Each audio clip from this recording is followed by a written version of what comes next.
தமிழர்கள் இல்லையா sir? 1800 MTC நடத்துனர்கள் பணிக்கு ஊபி நிறுவனத்துடன் விஜய் அரசு ஒப்பந்தம். சென்னை மாநகர போக்குவரத்து கழகத்தில் காலியாக உள்ள நடத்துனர் பணியிடங்களை நிரப்புவது தொடர்பாக வெளியிடப்பட்டுள்ள புதிய அரசாணை மற்றும் டெண்டர் விவகாரம் தமிழக அரசியல் மற்றும் தொழிற்சங்க வட்டாரத்தில் பெரும் அதிர்வலைகளை ஏற்படுத்தியுள்ளது. மாநகர பேருந்துகளில் பயணச்சீட்டு வழங்கும் பணிகளுக்காக 1797 நடத்துனர்களை ஒப்பந்த அடிப்படையில் நியமிக்க உத்தரப்பிரதேச மாநிலத்தைச் சேர்ந்த தனியார் நிறுவனத்துடன் ஒப்பந்தம் செய்யப்பட்டுள்ளது. இதற்கு போக்குவரத்து தொழிற்சங்கங்களும் ஊழியர்களும் கடும் கண்டனம் தெரிவித்து போராட்டத்தில் குதித்துள்ளனர். இதனால் அந்த ஊபி நிறுவனம் வட இந்தியர்களை பணிக்கு எடுக்கும் அபாயம் உள்ளது. மாநகர போக்குவரத்து கழகத்தின் பல்வேறு பணிமனைகளில் நிலவும் நடத்துனர் பற்றாக்குறையை சமாளிக்கும் நோக்கில் வெளிமுகமை மூலம் ஆட்களை தேர்வு செய்ய டெண்டர் கோரப்பட்டிருந்தது. இதில் உத்தரப்பிரதேச மாநிலத்தை தலைமையிடமாக கொண்டு செயல்படும் MSSS என்டர்பிரைசஸ் என்ற நிறுவனம் சமர்ப்பித்த விலை புள்ளி இறுதி செய்யப்பட்டுள்ளது. சரக்கு மற்றும் சேவை வரி உட்பட மொத்தம் 61,56,14,335.74 ரூபாய் மதிப்பீட்டில் இந்த ஒப்பந்தம் இறுதி செய்யப்பட்டுள்ளது.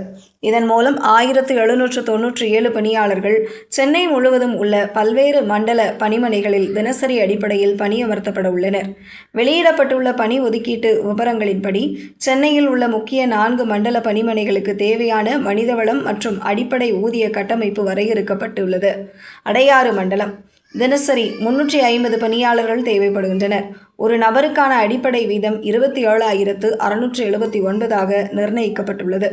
குரோம்பேட்டை மண்டலம் தினசரி 320 பணியாளர்கள் தேவை.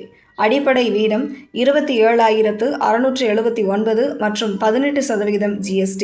வடபழனி மண்டலம் தினசரி 295 பணியாளர்கள் தேவை. அடிப்படை வீதம் 27,679 மற்றும் 18% GST. அயனாவரம் மண்டலம் தினசரி 256 பணியாளர்கள் தேவை. அடிப்படை வீதம் 27,679 ரூபாய் மற்றும் 18% GST.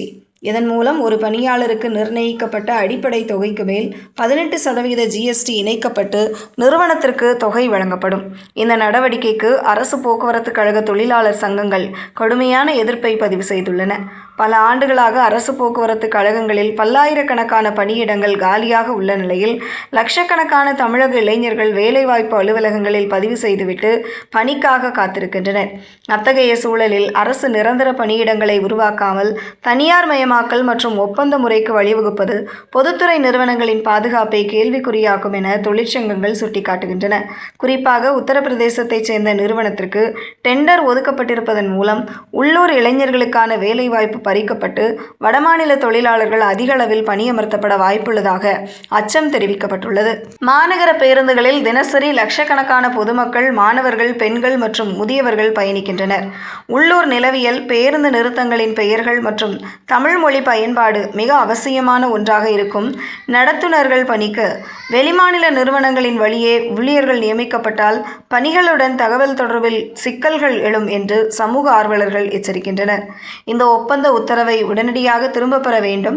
வெளிமுகமை முறையை கைவிட்டு தமிழ்நாடு அரசு பணியாளர் தேர்வாணையம் அல்லது வேலைவாய்ப்பு அலுவலகம் மூலம் வெளிப்படையாக நிரந்தர நடத்துனர்களை தேர்வு செய்ய வேண்டும் என்பதை வலியுறுத்தி சென்னை முழுவதும் உள்ள முக்கிய பணிமனைகள் முன்பு போக்குவரத்து ஊழியர்கள் தொடர் கண்டன ஆர்ப்பாட்டங்களில் ஈடுபட்டு வருகின்றனர்.